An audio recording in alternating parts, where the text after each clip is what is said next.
दोस्तों यूं तो आपने अपनी जिंदगी में बहुत ज्यादा ट्रैवलिंग की होगी और आपने मुख्तलिफ मकामात का विजिट किया होगा, लेकिन आपको शायद मालूम नहीं हो कि दुनिया में ऐसे भी सीक्रेट प्लेसेस मौजूद हैं जहां पर आम लोग बिल्कुल भी नहीं जा सकते। और वो इलाके कहां और क्यों वाक़े हैं, उनकी हिस्ट्री क्या है, ये मैं आपको आज की इस वीडियो में मुकम्मल तौर पर बताऊंगा। इसलिए आप इस वीडियो को आखिर तक जरूर देखिएगा, क्योंकि आखिर में मैं आपको ये भी बताऊंगा कि पाकिस्तान के अंदर वो कौन से इलाके हैं जहां पर पाकिस्तानियों के जाने की कोई परमिशन नहीं है। तो दोस्तों चलिए वीडियो का आगाज करते हैं, लेकिन उससे पहले आप हमारे चैनल को सब्सक्राइब जरूर कर लें और घंटी की अलामत को दबाना बिल्कुल ना भूलिए, ताकि आपको हमारी सारी अपडेट्स रोजाना की बुनियाद पर मिलती रहें और आप हमारे कंटेंट से मुस्तफीद होते रहें। तो दोस्तों चलिए बढ़ते हैं वीडियो की जानिब। 7वें नंबर पर आता है the site of the dead hand. दोस्तों ये रशिया में पाया जाता है और दोस्तों ये रूस की वो जगह है जहां पर लोगों के जाने पर मुकम्मल तौर पर पाबंदी है। दोस्तों यूं तो शायद किसी एक जगह पर पाबंदी लगा देना जायज है, लेकिन इस पूरे के पूरे गांव यानी कि पूरे के पूरे टाउन पर पाबंदी लगी हुई है और ये साउथ मोस्ट पार्ट पर वाक़ई है अर्ल माउंटेन्स के। दोस्तों इसके बारे में बहुत ज्यादा मिस्ट्रीज हैं। लोग कहते हैं कि इसको इसलिए बंद किया गया है क्योंकि यहाँ पर बहुत सारे अजीबोगरीब किस्म के जो रशियन मिसाइल्स हैं वो मौजूद हैं। दोस्तों इस जगह का नाम है मिज़गोर्डिया और इसमें तकरीबन 17,000 लोग रहते हैं और लोगों का ख्याल है कि इसको 1970 में बनाया गया था उन लोगों के लिए जो कि यहाँ पर सीक्रेट काम करने के लिए वर्कर्स थे। उनको यहाँ पर घर बनाकर दिए गए थे और वो उस सिस्टम पर काम कर रहे थे जिसका नाम है डेड हैंड। और डेड हैंड जो है वो एक रशियन सिस्टम है जहां से वो अपने बैलिस्टिक मिसाइल्स और इसके अलावा वो मुख्तलिफ किस्म की जो अपनी एटॉमिक पावर और एटॉमिक सिस्टम है उसको नस्ब करते हैं और ये किसी भी रेडियो एक्टिव और सिस्मिक एक्टिविटी को डिटेक्ट कर सकता है जो कि अपकमिंग न्यूक्लियर अटैक का सबब बन सकती है। दोस्तों समझा जाता है कि ये जो काम था ये कोल्ड वॉर के दौरान इस जगह को बनाया गया था, लेकिन अभी फिर इसके अंदर मेजर कंस्ट्रक्शन एक्टिविटीज हो रही हैं।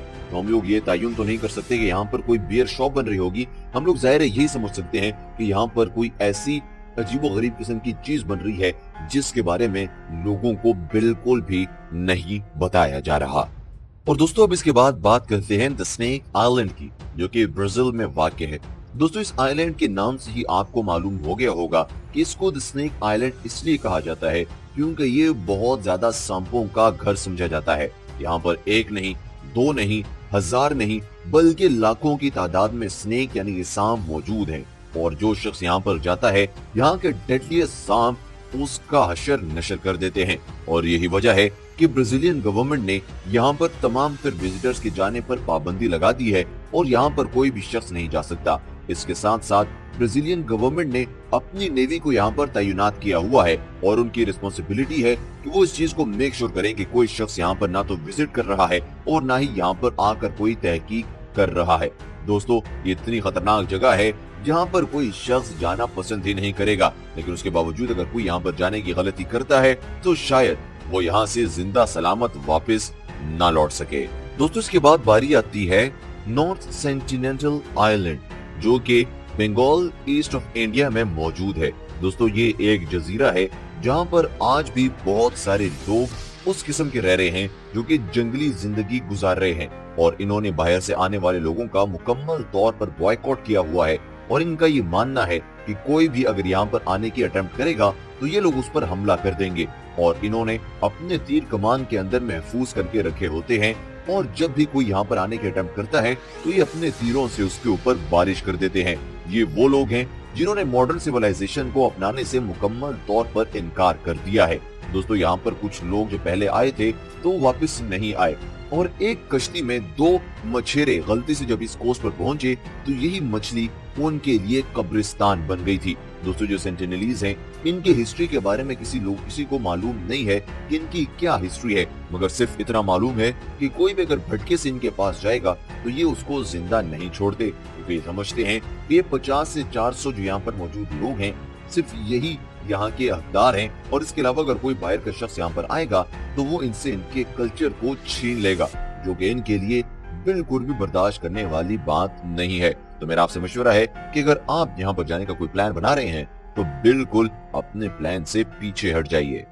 दोस्तों इसके बाद बारी आती है mount weather emergency operation centre, जो कि अमेरिका की शहर वर्जीनिया में पाया जाता है। दोस्तों ये एक बहुत बड़ी मिस्ट्री है। यहाँ पर आम लोग मेरे और आप जैसे बिल्कुल भी नहीं जा सकते, क्योंकि ये इमरजेंसी ऑपरेशन सेंटर जो है ये वर्जीनिया में लोकेटेड है और ये फेडरल इमरजेंसी मैनेजमेंट एजेंसी के लिए इस्तेमाल की जाती है। दोस्तों ये डोनाल्ड ट्रंप, हिलरी क्लिंटन, ये जो बहुत बड़े अहम लोग हैं वो यहाँ पर जंग की सूरत में जा सकते हैं। ये कोल्ड वॉर में बनाया गया था और इसको बहुत ज्यादा महफूज तरीन मकाम तस्वुर किया जाता है। दोस्तों ये उन लोगों के लिए बनाया गया है कि जिनकी जिंदगियां बहुत ज्यादा इंपॉर्टेंट हैं, जैसे कि अगर कोई जंग हो जाती है या न्यूक्लियर अटैक हो जाता है तो डोनाल्ड ट्रंप यहाँ पर जाकर छुप सकता है और इसको कोई फर्क नहीं पड़ेगा। दोस्तों ये इतना ज्यादा डीप है कि यहाँ पर आप जो मर्जी कर लें, इसके अंदर रहने वाले लोगों को कोई फर्क नहीं पड़ सकता और इसके अंदर ऐसे सिस्टम नस्ब हैं कि ये न्यूक्लियर अटैक को रिस्पॉन्ड भी कर सकते हैं।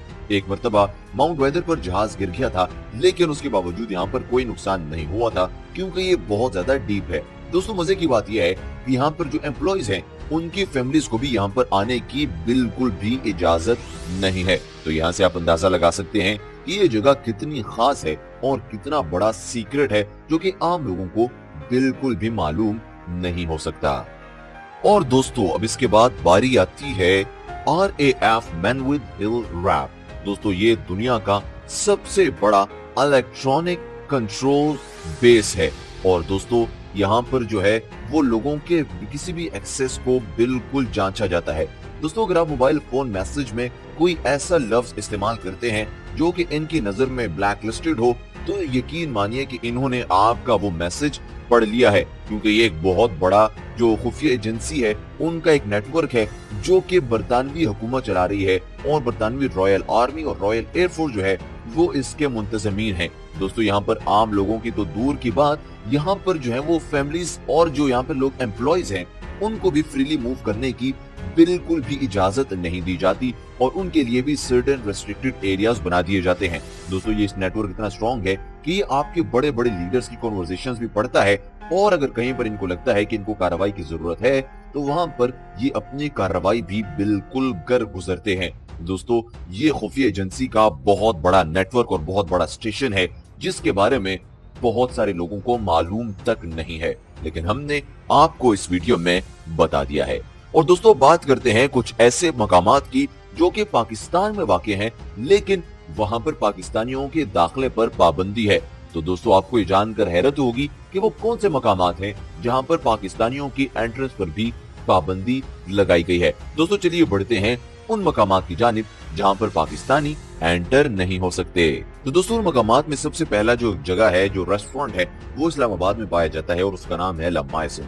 ये एक फ्रांसीसी शख्स है जिसकी मलकियत है और इसने इस रेस्टोरेंट के अंदर पाकिस्तानियों की पाबंदी लगा दी है और पाकिस्तानी इस रेस्टोरेंट में सिर्फ उस सूरत दाखिल हो सकते हैं कि अगर उनके पास है तो दोहरी शहरियत हो या फिर उनके हमरा कोई भी गैर मुल्की शख्स हो। जब मकामी लोगों ने इसके हवाले से पुलिस से राब्ता किया और इस पर FIR दर्ज करवाई और पुलिस से कहा कि ये शख्स हमें क्यों नहीं अंदर आने देता, और पुलिस ने जब छापा मारा तो इसके मालिक का ये मौकफ था कि ये यहाँ पर बियर यानी कि शराब सर्व करता है जो कि मुसलमानों के लिए हराम है, इसीलिए किसी भी बदमज़गी से बचने के लिए इसने पाकिस्तानियों के दाखिले पर यहाँ पर पाबंदी लगा दी है। इसलिए कोई भी पाकिस्तानी यहाँ पर दाखिल सिर्फ उस सूरत में होगा जब उसके साथ कोई भी गैर मुल्की शख्स होगा। तो इसके बाद एक और रेस्टोरेंट है जिसका नाम है कॉर्डन राउज, जो कि इस्लामाबाद में वाक़ है और यहाँ पर भी पाकिस्तानियों की पाबंदी है। दोस्तों ये इटालियन और फ्रांसीसी रेस्टोरेंट है जहाँ पर इटालियन और फ्रांसीसी खाने दस्तयाब होते हैं। दोस्तों पहले तो इन्होंने यहाँ पर जो इनका बोर्ड था इसके ऊपर बड़ा बड़ा लिखा हुआ था कि सिर्फ और सिर्फ फॉरेनर्स अलाउड और फॉरेनर्स के अलावा यहाँ पर लोग अलाउड नहीं है। फिर लोगों के एहतजाज पे इन्होंने उस बोर्ड को तो उतार दिया, लेकिन उसके बावजूद यहाँ पर पाकिस्तानियों के दाखिले पर पाबंदी है। इसकी वजह तो हमें मालूम नहीं कि यहाँ पर क्यों पाबंदी है, लेकिन यहाँ पर पाकिस्तानी अपने ही मुल्क में रहकर, अपने ही शहर में रहकर किसी एक रेस्टोरेंट में दाखिल नहीं हो सकते, जो कि हम पाकिस्तानियों के साथ मेरे ख्याल में बहुत बड़ी ज्यादती है और हमारी गवर्नमेंट को इस मामले में कुछ सीरियस एक्शन लेने की जरूरत है। और जो लोग बाहर से आकर हमारे मुल्क में इन्वेस्ट करके हमारे मुल्क में ऐसी जगह बनाते हैं जहाँ पर हमारे मुल्क के लोगों के जाने पर पाबंदी हो, तो उस जगह को वहाँ से रिमूव कर देना चाहिए। और दोस्तों आपको वो आखिरी जगह बताता हूँ जहाँ पर पाकिस्तानियों के दाखिले पर पाबंदी है। और दोस्तों आखिर में बारी आती है एट होम रेस्टोरेंट की। जो रेस्टोरेंट है इस्लामाबाद के एरिया F8 में वाक़ है और यहाँ पर भी मुसलमानों और पाकिस्तानियों के एंट्रेंस पर मुकम्मल तौर पर पाबंदी है और शायद इसकी वजह भी यही है कि यहाँ पर गैर मुनासिब अज़ा दी जाती है जो कि मुसलमानों के लिए बिल्कुल भी जायज नहीं है। तो दोस्तों ये वो मकामात थे जहाँ पर आम लोग और पाकिस्तानी अलाउड नहीं है। दोस्तों मैं उम्मीद करता हूँ कि आपको ये वीडियो अच्छी लगी होगी। आप हमें जरूर बताइएगा कि इन तमाम मकामात में से आपको कौन सा मकाम सबसे ज्यादा अजीब लगा। आपके कमेंट के हम मुंतजिर रहेंगे।